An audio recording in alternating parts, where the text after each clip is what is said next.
AFO படிக்க start பண்ணோம்னா நமக்கு வர ஃபஸ்ட்டு டவுட் என்ன அப்படின்னா, ஏஎஃப்ஓவுடைய சிலபஸ் என்ன?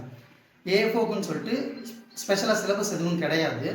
ஆனால் ப்ரீவியஸ் இயர் கொஸ்டின் பேப்பரில் கேட்டதை வச்சு, இதுக்கு மேலே பொட்டென்ஷியலாக இதெல்லாம் கேட்கலாம் அப்படிங்கிறத வச்சு, நம்மளா ஒரு சிலபஸ் கிரியேட் பண்ணியிருக்கோம்.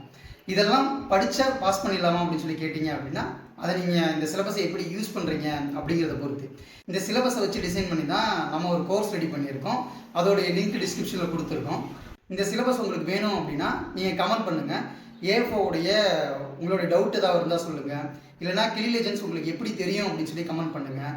இல்லைனா கன்ஸ்ட்ரக்டிவாக ஏதாவது கிரிட்டிசிசம் இருந்தது அப்படின்னா கமெண்ட்டில் சொல்லுங்கள். கமெண்ட்டில் சொல்லிவிட்டு அதை ஒரு ஸ்க்ரீன்ஷாட் எடுத்து நம்ம அப்ளிகேஷன்லையோ அல்லது கீழே ஒரு வாட்ஸ்அப் நம்பர் தரேன், அந்த வாட்ஸ்அப் நம்பர்லேயே மெசேஜ் பண்ணுங்கள். நான் உங்களுக்கு சிலபஸ் அனுப்புகிறேன். இதெல்லாம் ஏன் பண்ண சொல்கிறேன் அப்படின்னா, நம்ம கடந்த ஒரு 6 வருஷமாக நிறைய விஷயத்தை ஃப்ரீயாக கொடுத்துருக்கோம். ஃப்ரீயாக கொடுத்ததுனாலே நிறைய பேருக்கு அதோட வேல்யூ தெரியாமல் போயிடுச்சு. அதனால தான் சொல்கிறேன். கமெண்ட் பண்ணுங்கள், மெசேஜ் பண்ணுங்கள். சிலபஸ் உங்களுக்கு கிடைக்கும். தேங்க்யூ.